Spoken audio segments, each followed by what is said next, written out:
Hey, Bobby Manning here. Welcome to, a news edition of the Garden Report. Josue, we just got back from Stoughton, where Marcus Smart showed up the last couple of days at his 14 league, which got the hat from here still on. And Yeah, still repping. It looks good on you.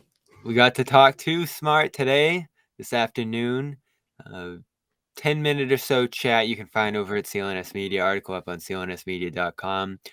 But he didn't hold back the details at all, Josue, in terms of how shocked he was and how it went down. Talking to Brad Stevens and the front office about a week before he got traded and hearing he was fine, he wasn't going to be moved, don't worry about anything. And then waking up that Wednesday night after he had fallen asleep after the initial report, like many had, and finding out through his fiance that he got traded to the Grizzlies after 9 years in Boston. Here was that reaction here today. It was a shock for sure. I think for me, I was actually asleep, and my agent called my fiance. She woke me up out of a sleep, like literally about, I think like it was right after the deal had been made, and I think Shams had already tweeted it out, and that's how we found out. And then I went to the gym the next day, got my stuff, and then I talked to Brad and Joe and a couple other guys that was there at the gym. But it was definitely shocking to find out that way, especially because the week before I was already told that we were good, and they weren't. There was no trade talks with me, and I was good. So we was expecting that. But for me, I understand the business side of it, and I've always been like that. And anybody knows me knows that I'm the first one to tell people you can't put personal with business. It just doesn't mix, and if you do, you're gonna get yourself hurt. So what do you think, Josue? I mean, what's there to say, Bobby? I just feel like he sounds like a guy who, at this point, clearly understands why it happened. The whole backup plan to trade you to the Memphis Grizzlies. It seems like he believes that, and I think that's most likely the truth. I don't think this is something that the team set out to do. I don't think it was a goal during the offseason to go out and trade Marcus, but he was somebody that they were willing to give up. And I thought that it was interesting to hear him say that, because he went to bed like a lot of us, right? Thinking that Malcolm Brogdon was the one involved in that 3-team deal that would have sent him to the Los Angeles Clippers. So, I do think that obviously he was shocked. I don't think anyone's surprised to hear that part of it. But, when you think about him, when he talked about everyone that reached out and just how much the last 9 years has meant to him, he sounds like a guy who's clearly accepted it at this point. He's not holding any grudges. And I feel like he's just keeping it,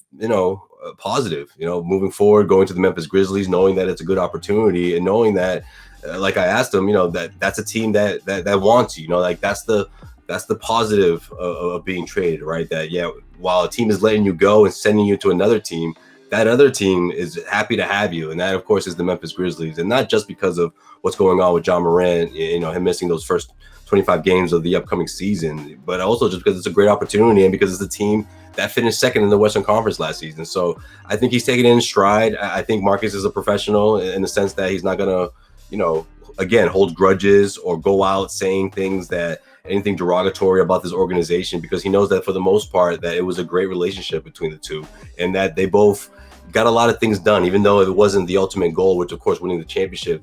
That's the one regret that he has, throughout his years in Boston. But outside of that, there's not a whole lot of complaints, and that's good to hear that from Marcus. I understand why they didn't loop him in on any hypothetical trades either. And he assumed, like we did, that this trade probably sat in Boston's back pocket as a possibility. Maybe there was another trade that would have went down that sent him out of town if the Brogdon trade still went through. It's hard to imagine that they just found the Grizzlies at 10:30, as we've talked about, and just Yeah, formulate a trade over right. 90 minutes. So you have to think something or some conversations already took place there. And if it was just preliminary stuff, you can understand why the Celtics weren't telling Smart, yeah, you might move here, or we're about to move you. So I think that shows us some in between area on two ideas we had of how this went down, whether they were going to trade Smart and Brogdon here, or if they had multiple possibilities here when it came to pulling this trade off, and ultimately had to go with the Smart one because the Clippers backed out on the Brogdon option there. Smart, almost unprompted, went to the Jaylen Brown thing that I guess became a conversation online. Brown not posting about Smart's departure and said they have no beef. Here's what he had to say about Brown on his way out.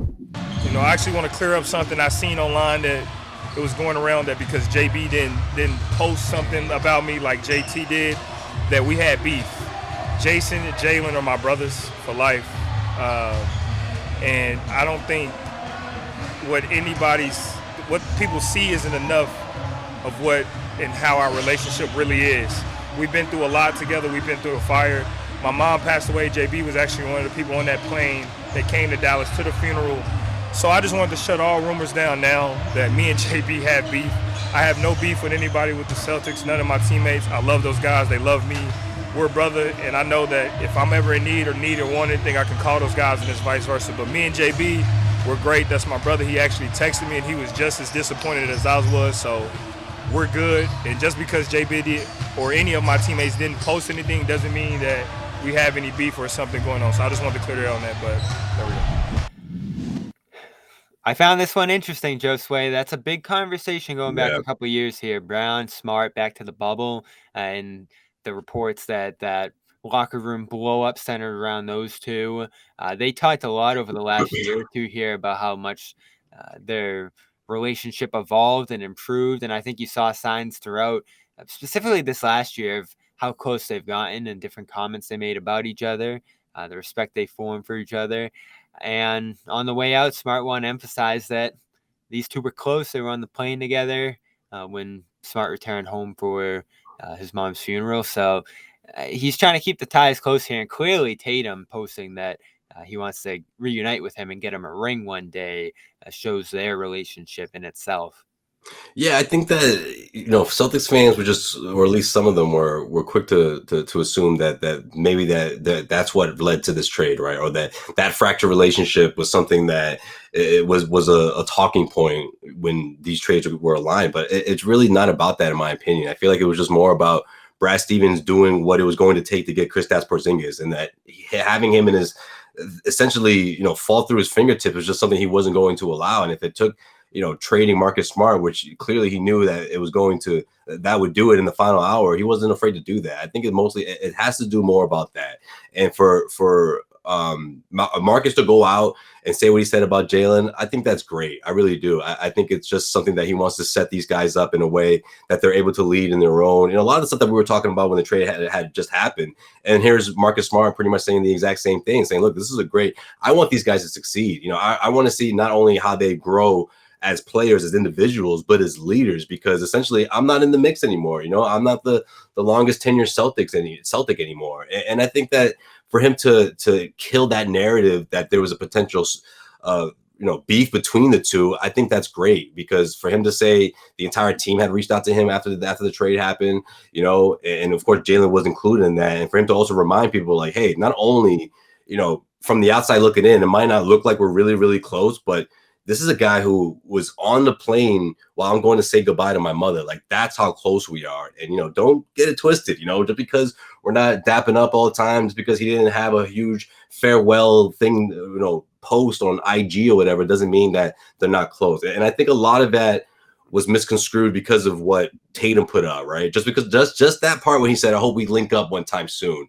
I think that's what made people think, well, hold on, wait a minute. If he's willing to link up with him, Jaylen probably never wants to link up with him, and people were quick to jump the gun there, because I just think there was just still that shock around the deal, and that people were just grabbing for some type of narrative to say like, okay, that's what happened. That was a big part of it, and that Marcus potentially, drew a wedge between these two guys. So I'm glad Marcus was able to go out and say that. And obviously, he again, like you said, he wasn't prompted. No one had asked about that. He said, look, I just want to make this crystal clear. Let me get this out here right now before people continue with this narrative. Yeah, and plenty more over there. His reaction to the trade, some of his favorite memories from Boston, his lasting connection to the city. We discussed all that and more with Smart today. Available over on CLNS Media. We're brought to you by FanDuel. FanDuel.com/Boston gets you up to $200 in bonus bets when you get started over there. An official sponsor of MLB.